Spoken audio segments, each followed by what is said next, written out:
terhadap anaknya yaitu Ismail. Memang mohon izin Pak Ustadz ya, dari sisi historis, saya pernah berdebat dengan teman saya bahwa korban, siapa yang dikorbankan, itu mungkin ada beberapa yang belum tahu bahwa yang dikorbankan itu kalau kita keyakinan sebagai umat muslim adalah Nabi Ismail. Kita mengetahui bahwa anak dari Ibrahim ini ada dua, yaitu Ishak dan Ismail. Ismail itu anak dari Hajar, sedangkan Ishak itu anak dari Siti Sarah, kan gitu kan.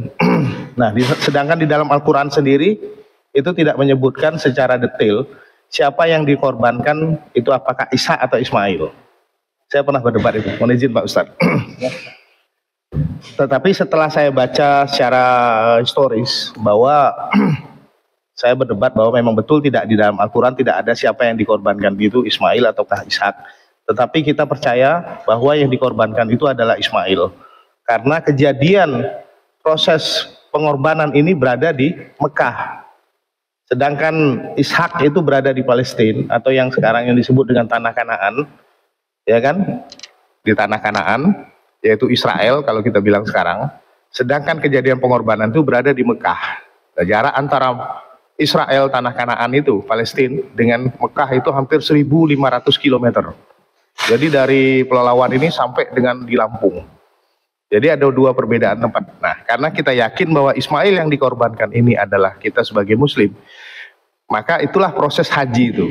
Jadi proses haji ketika dia pengorbanan, haji yang dia melempar jamroh itu, nah itu sebetulnya melempar karena digodanya Nabi Ibrahim oleh setan. Nah, kita percaya bahwa yang dikorbankan ini ada Ismail. Memang betul tidak disebutkan secara implisit siapa yang dikorbankan itu. Nah, karena yang dikorbankan itu adalah Ismail dan kita percaya bahwa karena di kitab suci yang lain itu memang terang disebutkan bahwa Ishak. Memang betul diakui ya Pak Ustadz ya, bahwa di kitab Kejadian kalau saya nggak salah, di Taurat, di Injil itu kan dua, perjanjian lama, perjanjian baru. Nah, perjanjian lama itu memang disebutkan Ishak. Tetapi setelah dilihat, nah ini terjadi perdebatan. Ini kan biasa kita dalam sebuah pemahaman tentang agama ya Pak ya. Nah, memang beberapa di Al-Quran historis itu tidak menyebutkan nama. Karena kenapa? Karena nama itu tidak penting. Yang penting adalah hikmah di balik itu semua. Nah, kita belajar hikmah ini berkaitan dengan secara wassalatu wassalamu ala asy-negeri Kabupaten Pelalawan bersama unsur pimpinan yang hadir, Bapak Ibu jemaah pengajian rutin Pengadilan Negeri Kabupaten Pelalawan yang kami hormati. Bersyukur kita kepada Allah Subhanahu wa taala kembali kita dapat melakukan kegiatan keagamaan di ruang yang kita cintai ini, yang tema hari ini hikmah dan fikih ibadah kurban. Mudah-mudahan nanti bisa menjadi pencerahan atas kebimbangan dan keraguan kita. Salawat beserta salam kita kirimkan kepada arwah yang mulia Rasul tercinta Nabi Muhammad sallallahu alaihi wasallam. Allahumma salli wa sallim wa barik alaih. Assalamu alayka ya Rasulullah. Bapak Ketua yang kita muliakan, pengantar latar belakang yang telah Pak Ketua sampaikan tadi menjadikan satu pemikiran bagi kita bersama betapa kurban itu bukanlah hal yang mudah. Bukanlah hal yang mudah. Atas bermimpinya Nabi Ibrahim alaihissalam untuk menyembelih anak, memang di dalam Al-Quran penyebutan nama khusus tidak ada kepada Ismail, tetapi seluruh tafsir mufakat memang Ismail karena kejadian itu di Makkah. Sementara Ishak di belahan daerah lain. Itu satu. Yang kedua,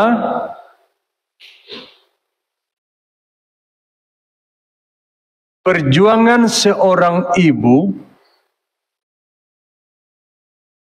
terhadap godaan syaitan yang melarang keluarga ini untuk menyembelih anaknya sebagai pengabdian dan ibadah kepada Allah.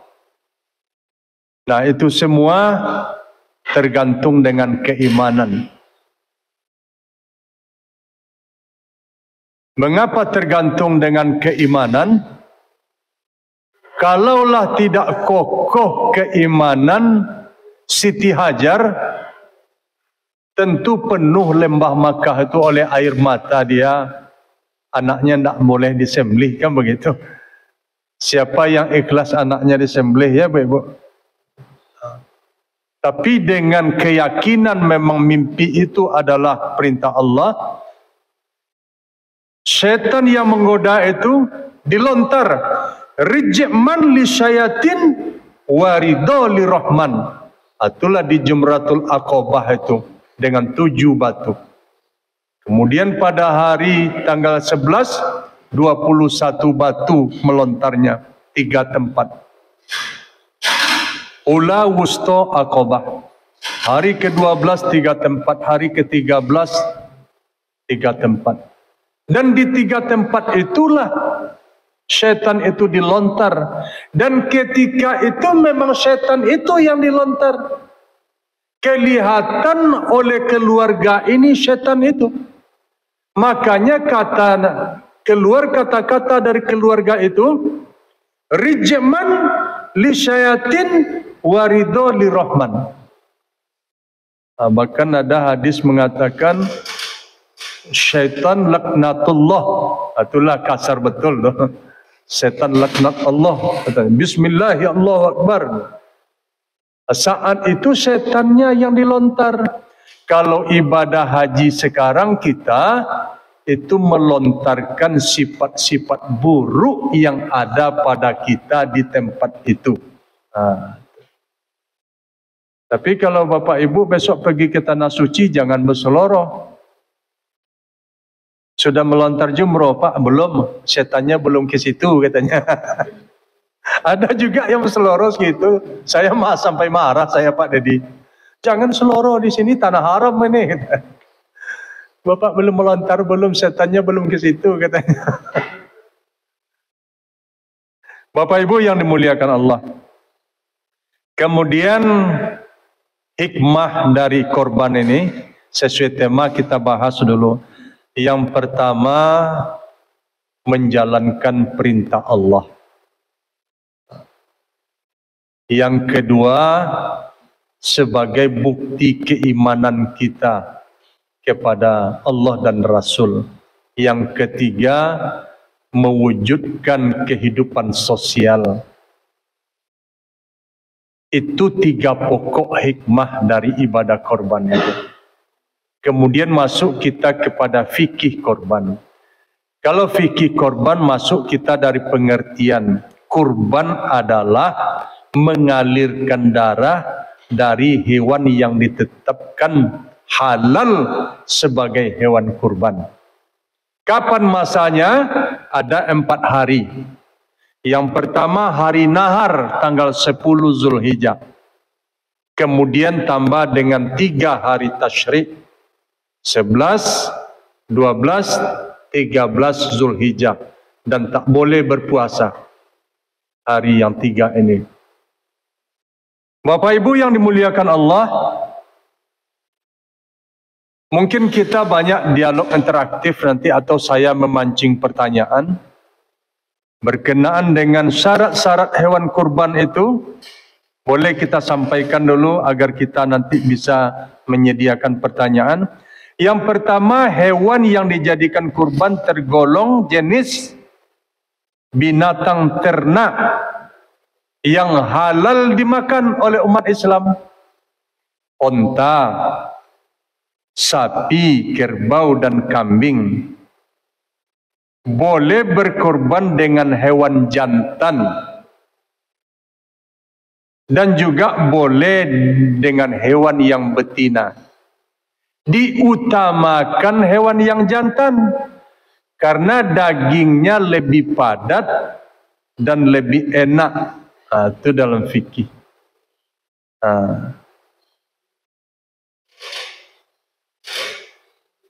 Dua jenis domba harus sudah tanggal giginya pada usia setelah 6 bulan ataupun mencapai usia 1 tahun masuk usia 2 bulan.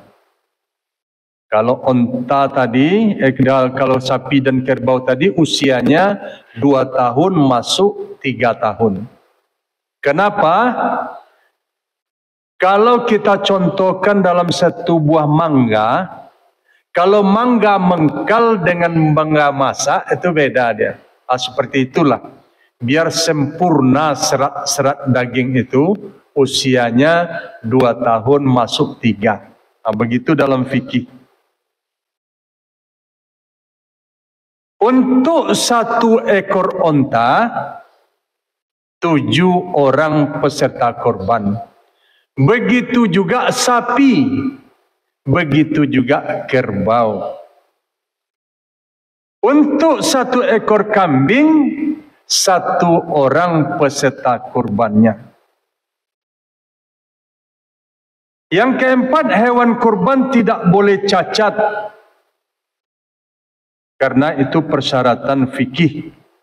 Yang kelima, berniat untuk berkorban. Kemudian cacat-cacat yang dimaksud buta matanya sebelah, tak bermata, dicari hewan yang sempurna.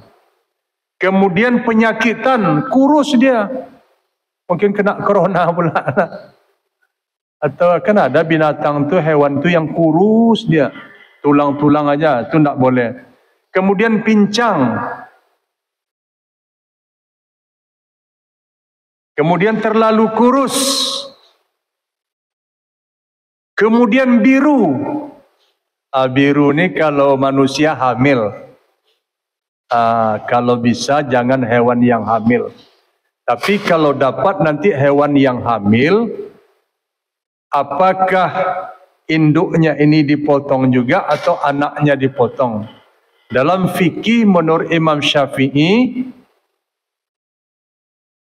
penyembelihan induknya itu include penyembelihan anak yang dikandungnya.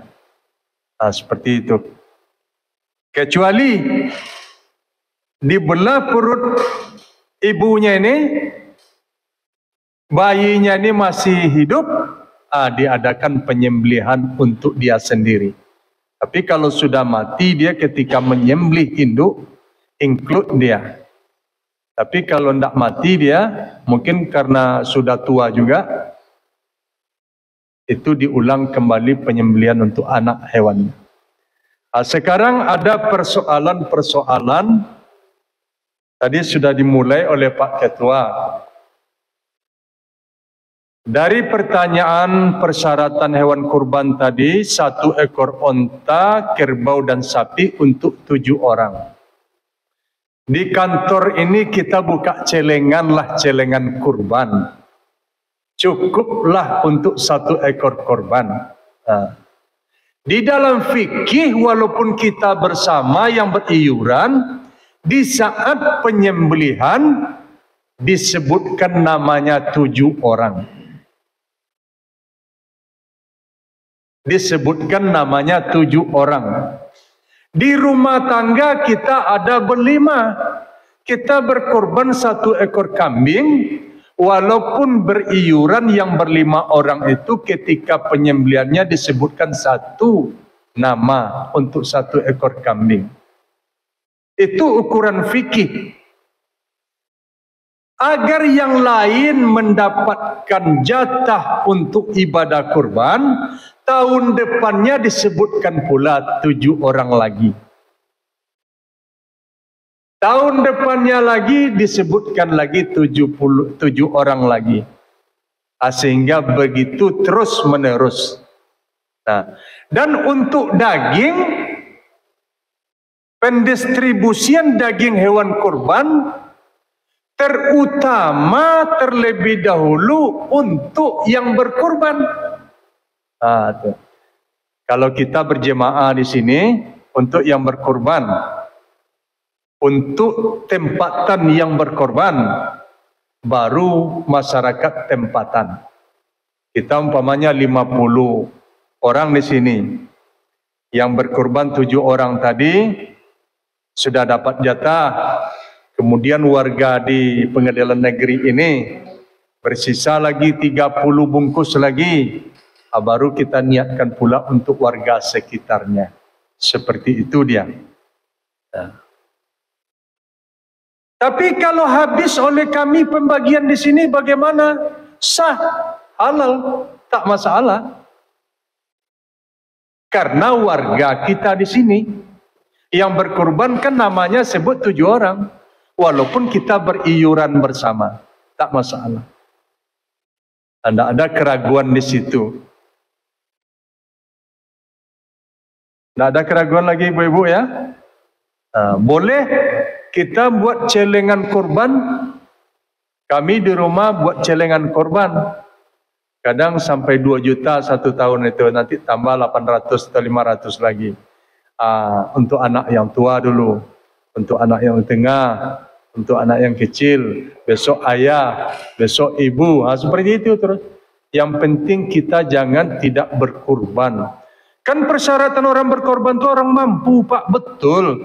Tetapi lebih tinggi lagi nilainya di sisi Allah. Orang yang hidupnya sederhana, dia mampu memotong hewan kurban. Itu dia. Seperti itu Bapak Ibu. Ya kalau kita golongan 4A barangkali 3D adalah 5 jutaan ya. Nah, disisihkanlah 200 sebulan umpamanya.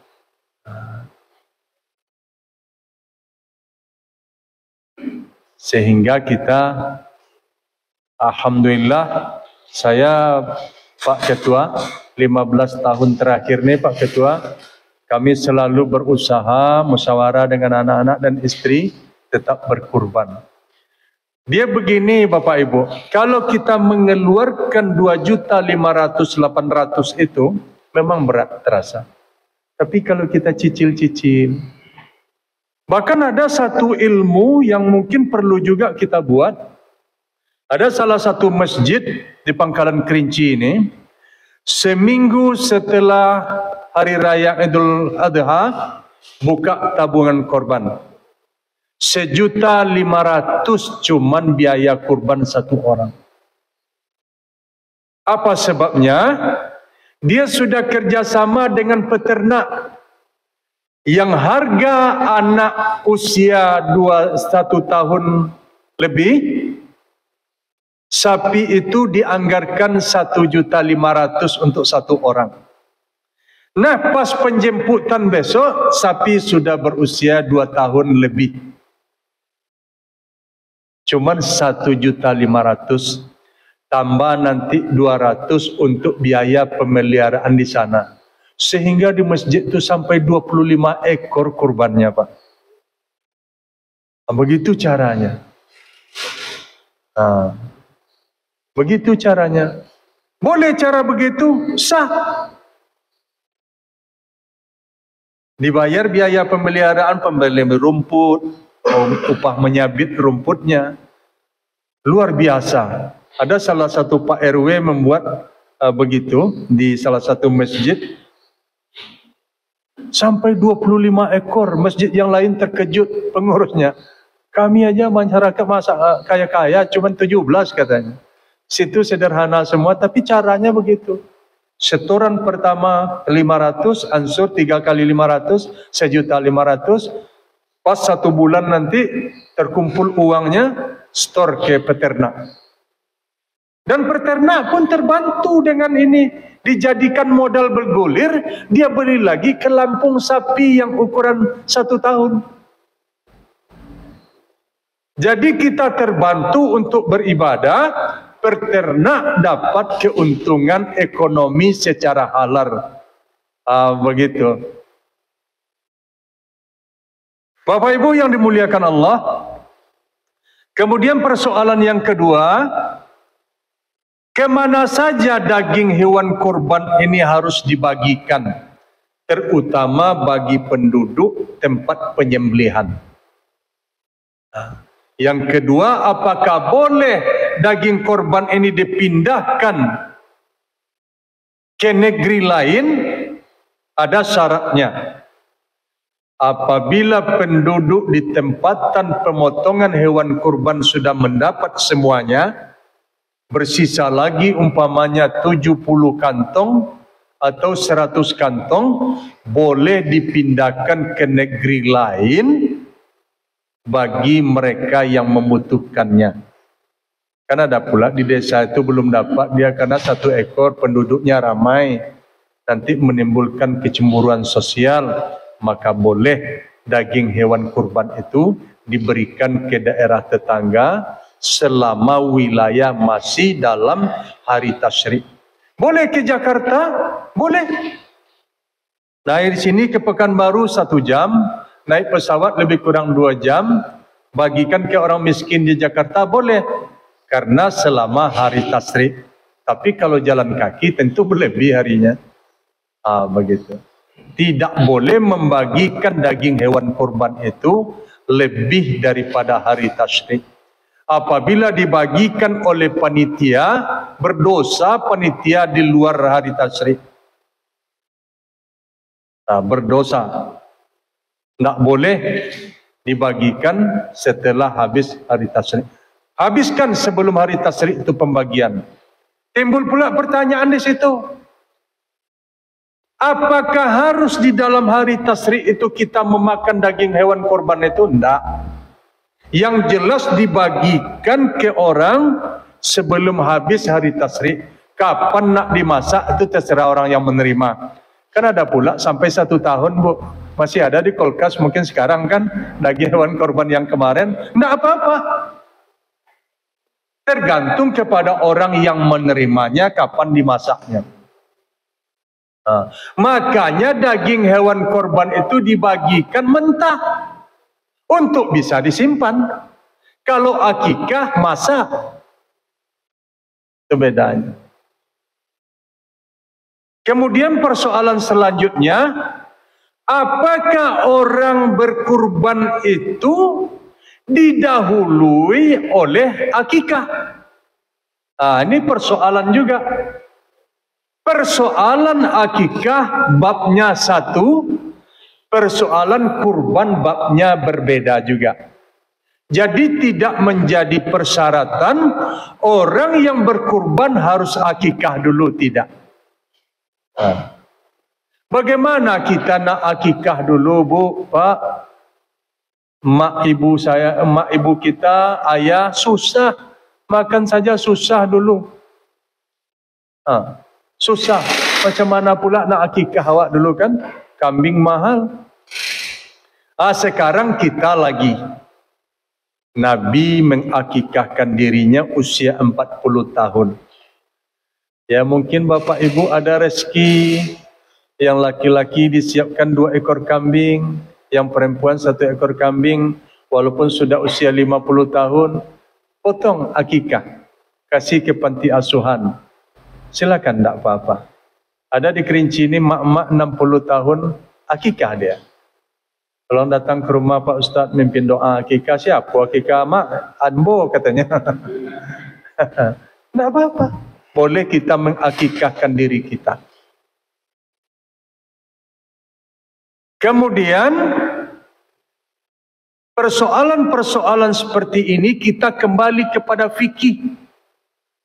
Jangan kita berkutik dengan perdebatan saja. Kembali ke konteks awal fikih. Persyaratan untuk berkurban itu tidak dengan akikah. Orang yang belum berakikah tetap boleh berkurban dia. Menjalankan kurban di dalam kehidupannya. Karena tidak menjadi persyaratan orang yang sudah akikah itu baru boleh berkurban di dalam fikih. Tak begitu. Nah, ini masih jadi perdebatan ya, sepanjang masa. Kemudian persoalan selanjutnya, apakah kita boleh mengkurbankan ayah ibu kita yang sudah tiada lagi, sementara dia tidak berwasiat? Nah, kalau dia tidak berwasiat, tidak boleh dikurbankan. Itu satu. Tetapi kalau sebakti dan doa seorang anak, kurbankanlah orang tua kita. Mungkin mak kita dulu meninggalkan tanah agak sebidang. Kita buatkanlah kebun sawit atau karet menghasilkan. Setiap panen kita sisihkan untuk kurban almarhum ayah besok. Nah, kurbankan yang pahalanya akan mengalir kepada almarhum dan almarhumah. Memang tidak wajib, tetapi bakti dan rasa syukur anak kepada Allah diibadah kurbankan orang tuanya. Sama juga dengan badal haji. Sekarang anak berkemampuan dibadal hajikan orang tuanya yang sudah meninggal. Sah. Tak masalah. Apakah dirinya sendiri berangkat ke tanah suci atau dikirimkan biaya badalnya ke sana?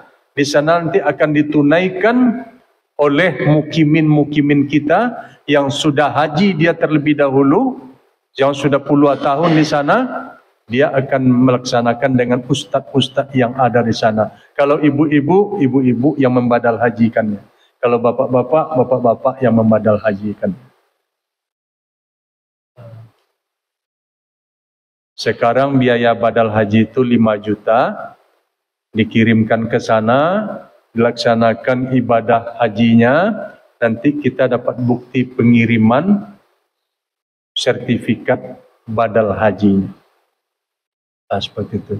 Ayah saya badal hajikan dulu. Nenek saya badal hajikan. Karena ada peluang untuk mengibadahkan melalui badal haji itu. Tapi tidak ada pula badal kurban bahasanya. Tak ada pula.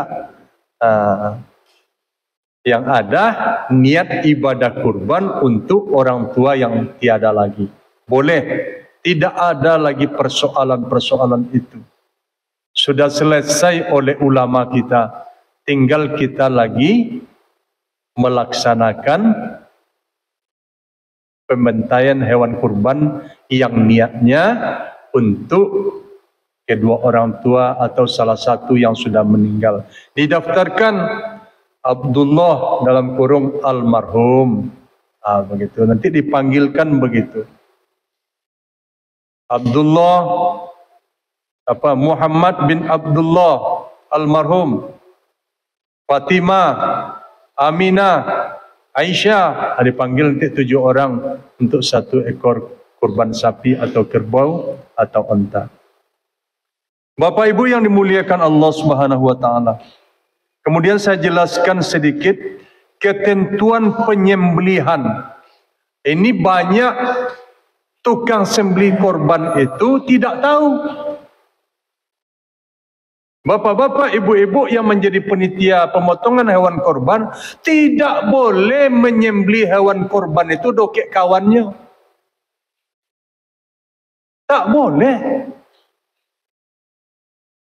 Ini sapinya kan meleret di situ, tapi dipotong dekat kawannya, tak boleh. Tak boleh oleh Nabi. Apalagi tercium darah itu oleh kawannya, kawannya boleh menggigil.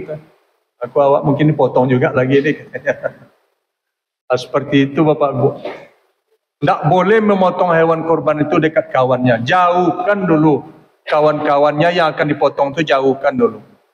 Agak tertutuplah tempat ini. Kalau tidak, dibuatlah kurungan pakai terpal. Potonglah di situ, gali lubangnya, cucurkan darahnya ke lubang itu. Nanti diambil lagi, satu lagi, bawa ke situ, potong lagi. Seperti itu. Ini banyak sapi-sapi itu yang lepas mengamuk, meronta karena begitu. Takut dia. Dia mengerti juga dengan cara bahasa dia, hewan itu. Tengoklah, nampak kawannya tumbang aja satu, baru dia sudah meraung-raung kan? Tidak boleh. Kemudian pisaunya tajam. Jangan sudah dibingidkan separuh baru pisau tumpul pisaunya. Tidak boleh.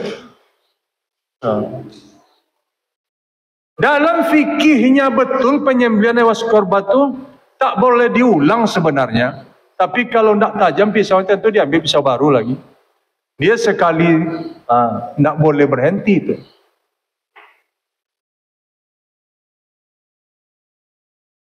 Seperti itu bapak-bapak, ibu-ibu. Cobalah ibu-ibu perhatikan, saya setiap tahun selalu memberikan penjelasan kepada bapak-bapak kita yang tukang sembelih. Dia tidak main-main menyembelih hewan itu. Dibacakan Bismillahi Allahu Akbar. Kalau terlupa dia membaca itu memakan bangkai kita. Begitulah. Bismillahi Allahu Akbar. Supaya sejuk hati hewan korban yang lain tu, sesudah Bismillahi Allahu Akbar itu bertakbir. Allahu Akbar, Allahu Akbar, Allahu Akbar. La ilaha illallah, wallahu akbar. Allahu Akbar walillahil hamd, sampai hewan itu tidak bergerak lagi. Dan peserta kurbannya diutamakan ikut bertakbir itu. Jangan sibuk juga. Iya, sapi kita sudah dipotong Pak, katanya. Sibuk tuh. Bertakbirlah dulu. Tunjuk sapinya Pak, katanya.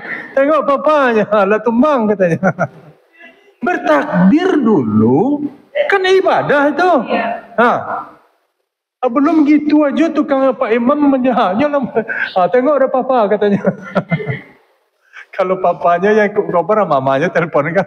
Lah dipotong. Bertakbir dulu. Sempurnakan dulu nanti. Sesudah lepas bertakbir itu, hidupkanlah PC lah. Siapa yang mau di PC tengokkan. Iya. Ketawa ibu. Belum selesai lagi pula sibuk. Berselfie pula ini aja sapi itu kan. Kemudian memotong saluran pernapasan.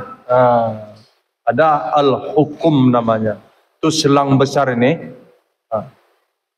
Kemudian saluran pencernaan al-marfi. Kemudian sempurnakan pemotongan itu. Kalau saya yang memotongnya tuh sampai kandas ke tulang belakang ini. Ini ada tulang di dia batasnya.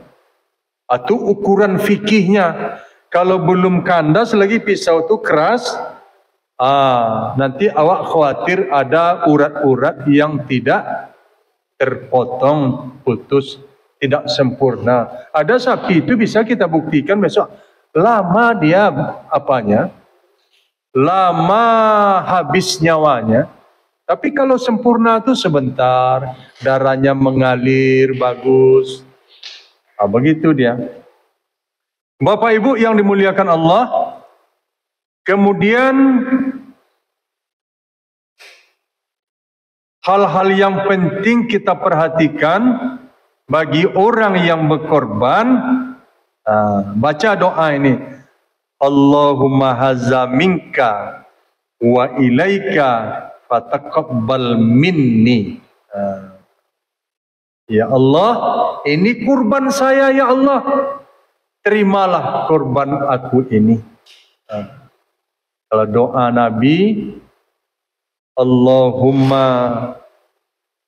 hazza minka Muhammad wa ali Muhammad wa ummati Muhammad. Itu doa Nabi memang luar biasa. Kita pun terikut. Apa maksudnya? Doa itulah seruan Nabi agar kita ini mau ikut berkurban bagi yang mampu. Bagi yang tidak mampu, cara-cara tadi bisa ditempuh dengan kita menabung, dengan kita mencicil.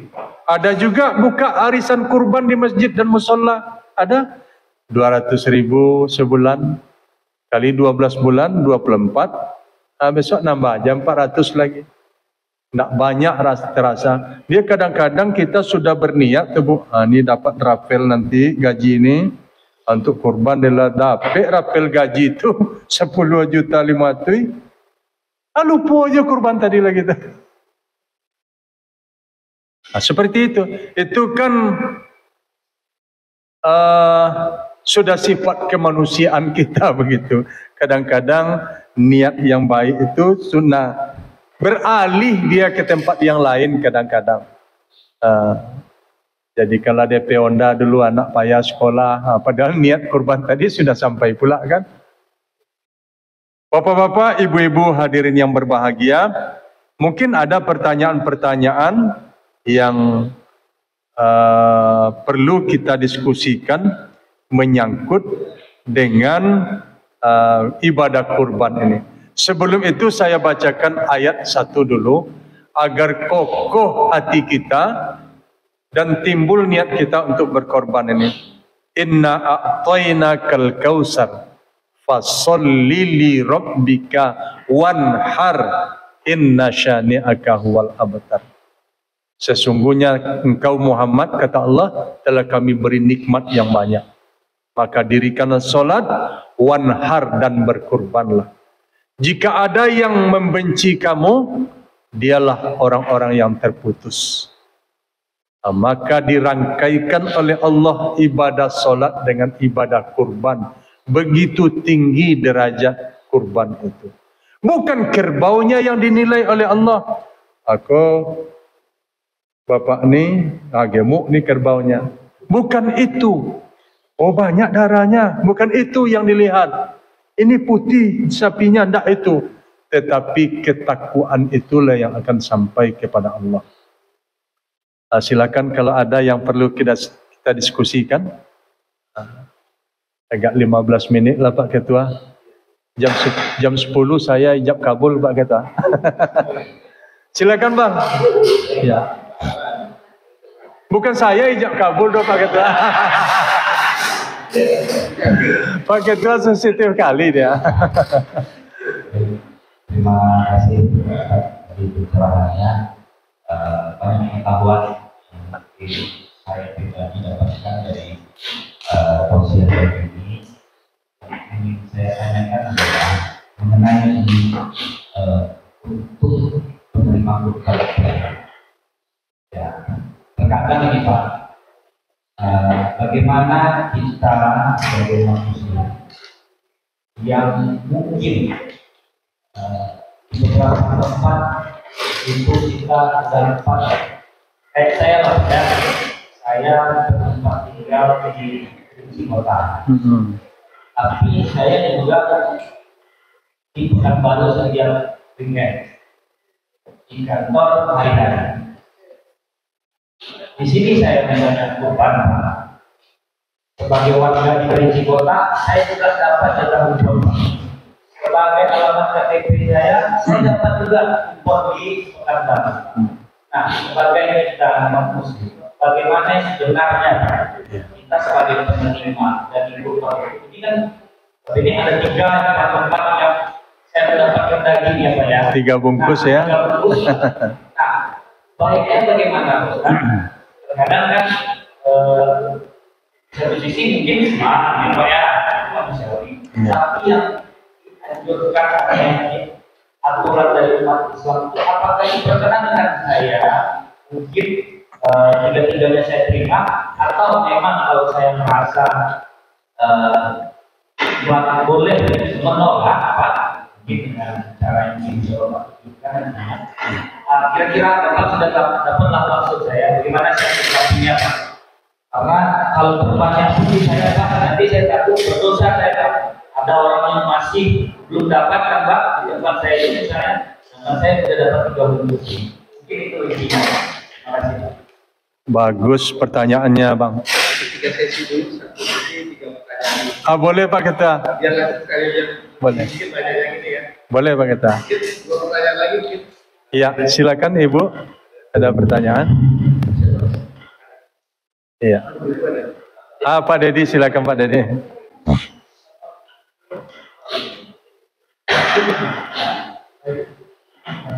Terima kasih Pak Ustaz. Saya langsung ke pertanyaan Anda.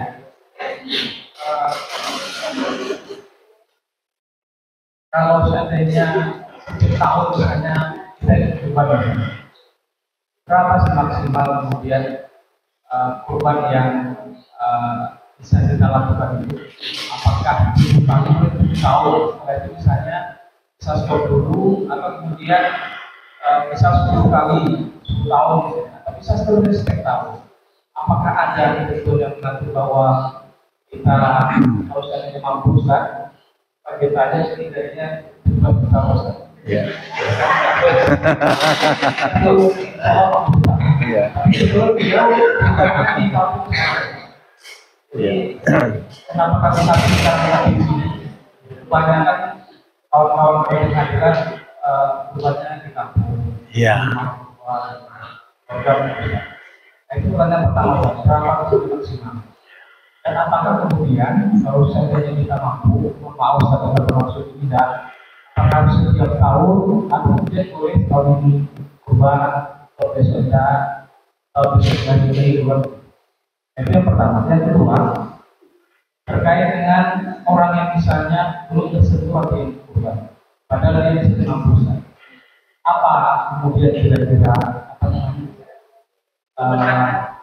Secara fikihnya bagaimana itu Ustaz? Iya. Ini bagaimana? Karena mungkin di luar sana dari kalau di sini coba bukan semua saya coba. Kita satu lagi Pak. Juga saya ada pertanyaan baru terlintas di Pak saya. Ini terkait Pak, mungkin di luar sana di sini tidak ada ya Pak. Terkait mungkin dengan bantuan Pak. Bisa jadi pemerintah, misalnya pemerintah daerah atau pihak swasta memberikan hewan kurban untuk pihak-pihak atau instansi-instansi. Nah, saya tidak tahu kenapa mereka, mungkin karena mereka memang mampu. Itu bagaimana hitungannya, Ustaz? Apakah itu juga kita hitung sebagai kurban atau hanya apa namanya Pak ya? Karena diberikan hewan nggak mungkin kita kasih label 7 orang namanya dari kita kan Pak? Ada atau itu bagaimana aturannya Pak? Ya, baik. Kita jawab pertanyaan Bapak tadi. Saya pernah menerima 6 kantong daging kurban. Kadang-kadang masjid tempat kita menjadi khotib diantar juga ke rumah. Ada tempat wirid rutin kita tausiah dikasih juga sampai 6 itu Bu. Kata istri saya, Bang, biarlah kita untuk kita dari jatah hewan kurban kita saja. Ini kita berikanlah kepada tetangga atau warga dekat sini yang masih membutuhkan lagi. Boleh Pak? Halal Bapak mendapat sampai 15 kantong halal. Tapi dengan cara yang halal pula. Jangan mentang-mentang Bapak akan dapat nanti pulang ke masjid itu. Saat menimbang orang sana pergi pula situ. Pergi pula masjid ini. Sehingga dapat awak banyak. Itu tak boleh. Tapi kalau dikondisikan oleh penitia itu rezeki kita. Boleh halal kita makan. Tapi sebaiknya janganlah menumpuk di kulkas kita ya Bu. Nggak lo ada tempat lah cabai lagi nanti. Penuh oleh daging. Dan ada juga seperti ini. Diterima semuanya. Nanti dibuatkan bakso. Dibagi-bagi ke tetangga. Boleh juga. Tidak apa-apa. Sekarang kan sudah ada blendernya ya Bu. Boleh. Itu sudah satu sudah terjawab. Supaya jangan pindah ke Pak Dedi dulu. Ini terus. Umpamanya satu perusahaan memberikan hewan kurban atau pemerintah. Pemberian itu adalah pemberian halal. Supaya dia tetap bernama hewan kurban, tetap kita kembali kepada konsep fikih, tetap disembelih atas nama 7 orang. Bermusyawarahlah pengurus masjid itu. Mungkin di antara pengurus masjid itu ada yang tidak berkurban, masukkan nama dia. Mungkin Pak Ketua sudah berkurban dia, tidak usah lagi. Pak Bendahara, Sekretaris, Seksi Pembangunan, sudah dapat kan? Kasihkan ke pengurus yang lain. Atau disembelih juga di masjid itu, berikan atas nama warga kita 7 orang, boleh. Tapi kalau tidak disebutkan 7 orang itu, tak bernama dia nanti hewan kurban, walaupun di masa kurban. Itu dia Pak. Dia kalau harus kembali kepada fikihnya. Siapapun yang memberikan hewan kurban yang sah secara agama, agar dia tetap bernama hewan kurban, tetap disembelih dengan 7 orang nama. Boleh warga tempatan, boleh pengurus masjid, boleh warga sekitar. Tetap di masjid itu dipotong. Jadi ukuran fikihnya sudah jelas. Kemudian Pak Dedi tadi, yang pertama apa tadi Pak Dedi?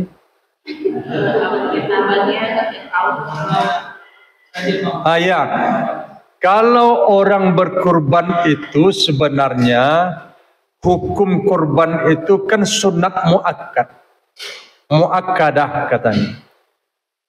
Sunat yang diwajibkan, begitu. Sunat yang diwajibkan. Mengapa tidak wajib penuh? Aku takut nanti kata Nabi diwajibkan penuh, semua orang menangis untuk berkorbannya butuh biaya. Makanya sunat muakkadah, sunat yang diwajibkan, ada kriterianya, orang yang berkemampuan.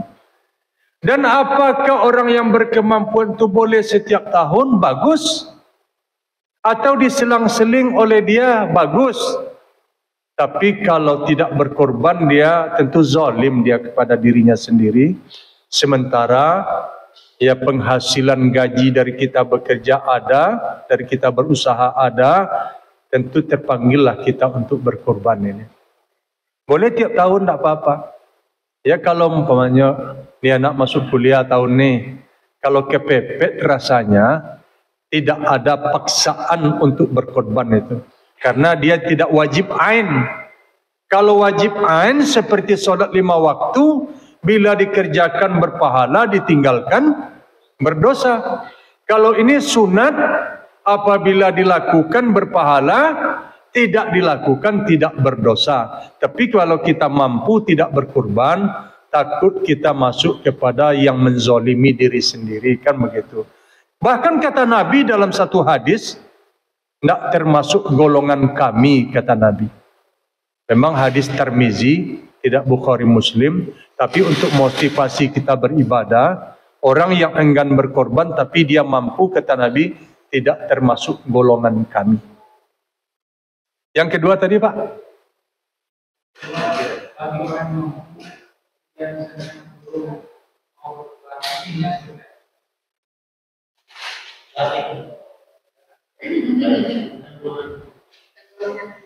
Ya tadi seperti itu dia.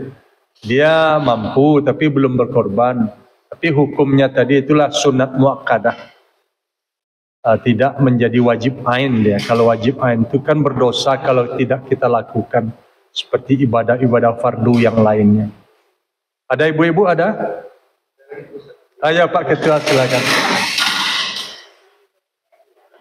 Pada saat kita ambil, kita beli lah kata-kata. Tapi saya teringat kata-kata guru saya dulu. Saya tidak tahu begini. Kata guru saya itu kalau ada tanduknya terus. Ya. Nah, ini dua, ini sapi ini satu nggak ada tanduknya terus. Pokok saja kepala itu. Ya. Yang satu lagi ada tanduknya. Jadi kita beli yang ada tanduknya ya walaupun kecil. Kalau diyakin 2 tahun ya. Iya. Akhirnya kami beri ya. Baik. Ini bagaimana itu? Terima kasih Ustaz. Baik, kan dulu. Usia sapi kerbau 2 tahun masuk 3 tahun. Kambing 1 tahun masuk 2 tahun.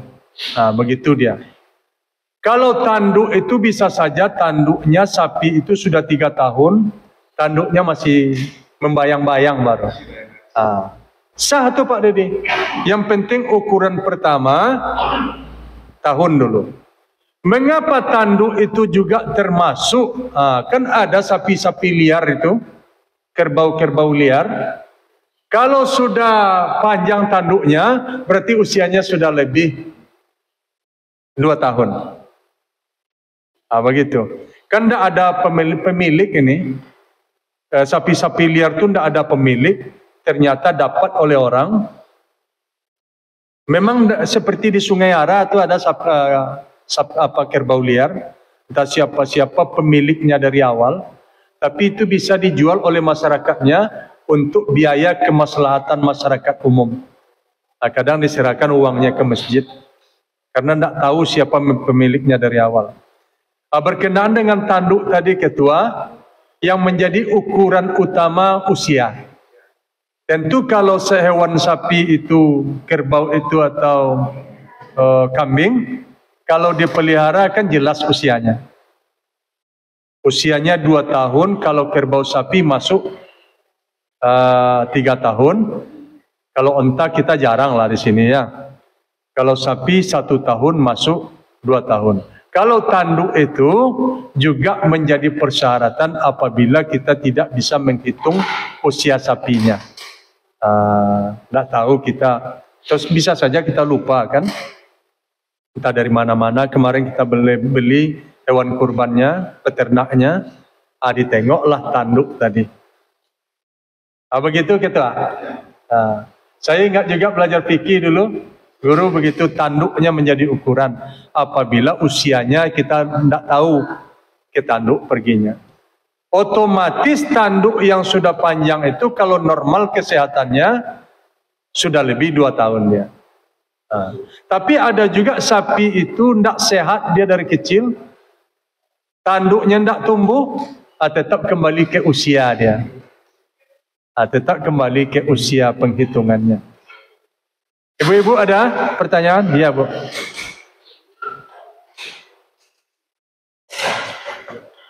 Pertama adalah di manakah tempat kita berkurban? Karena mungkin domisili, tempat kita kerja, kemudian tempat kampung halaman begitu berbeda Pak. Yeah. Kemudian bagaimana pengetahuan saya kalau orang berkurban itu keutamaannya untuk melihat hewan kurban yang sedang kurbankan, utamanya Pak. Sedangkan kita mungkin bukan berada tempat kita berkurban karena satu dan komisi satu Pak. Yang kedua Pak, mengenai ini Pak, tadi Bapak sudah membahas tentang akikah dan kurban adalah 2 hal yang berbeda. Bagaimana ada di suatu daerah yang saya tahu, dia itu kurban, tetapi dia bukan kurban, tetapi akikah. Apakah dibenarkan atau bagaimana Pak Ustaz? Demikian. Iya. Saya jawab yang kedua dulu.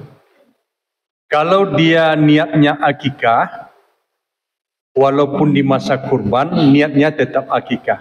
Contoh saya beli 2 ekor kambing, pas pemotongan hewan kurban itu niat saya untuk akikah.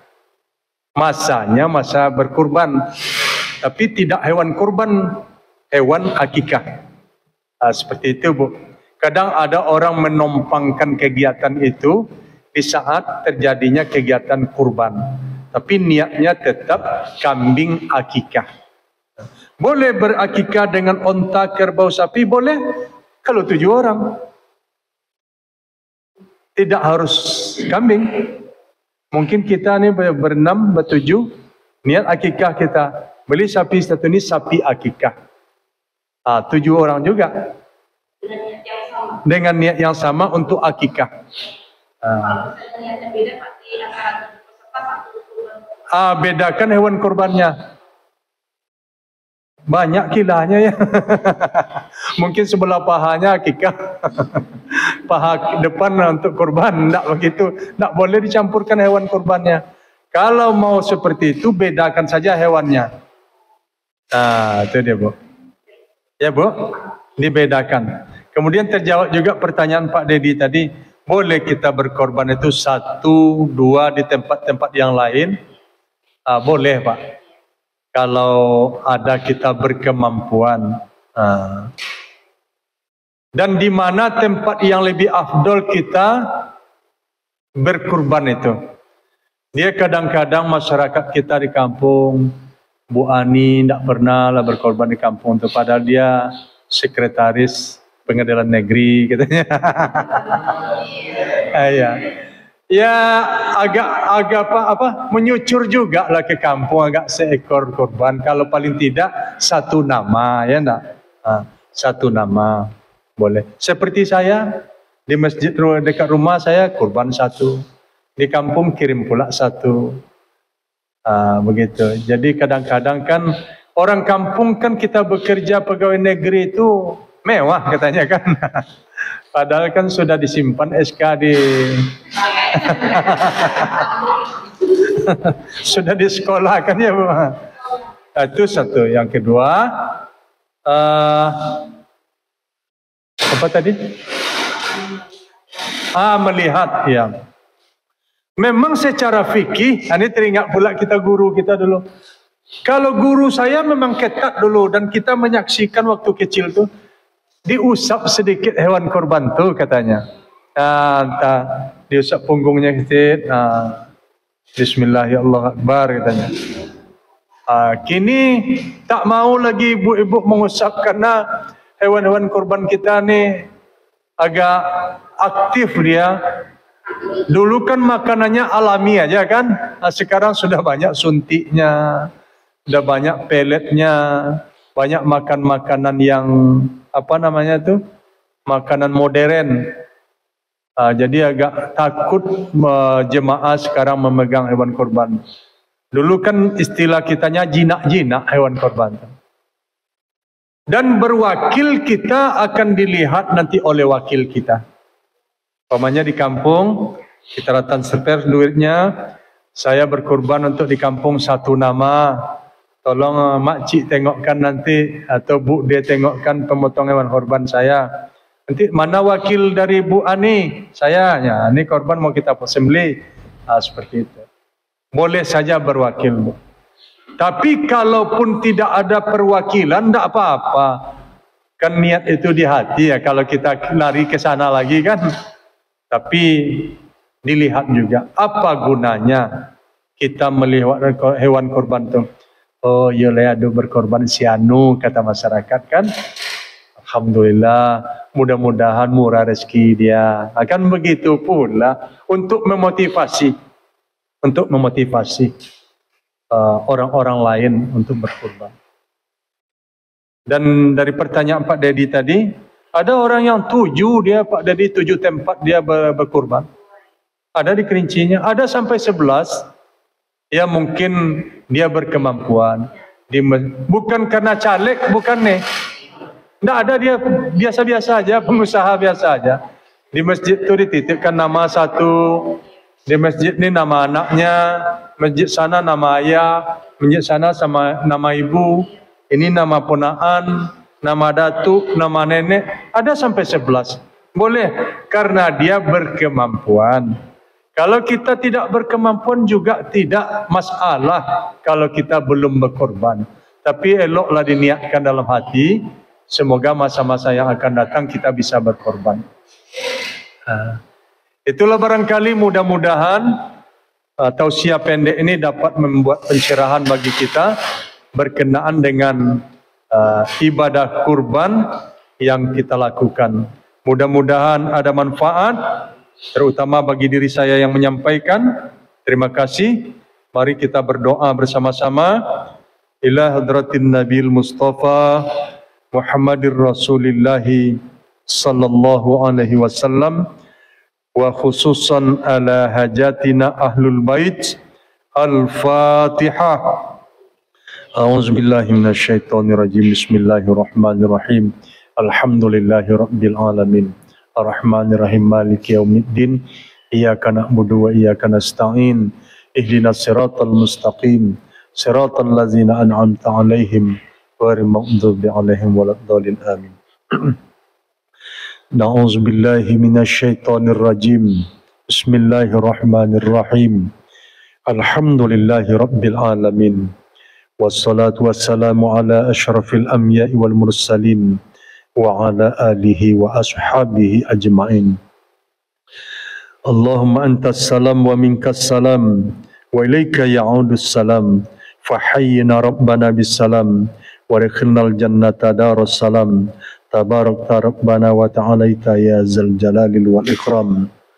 Allahumma fir lana zunubana wa liwalidayna warhamhuma kama rabbayana shaghira. Allahumma inna nas'aluka ridhaka wal jannah wa na'udzubika min sakhatika wan nar. Allahumma rabbana hab lana min azwajina wa zurriyyatina qurrata a'yuni waj'alna lil muttaqina imama.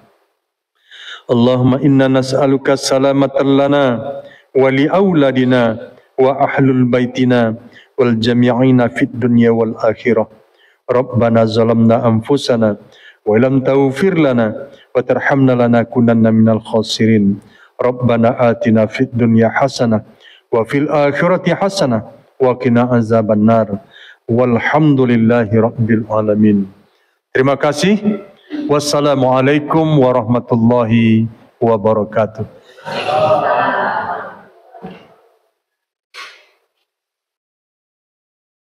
Baiklah, terima kasih kami ucapkan kepada Ustadz yang telah menyampaikan tausiah kepada kami semua di sini.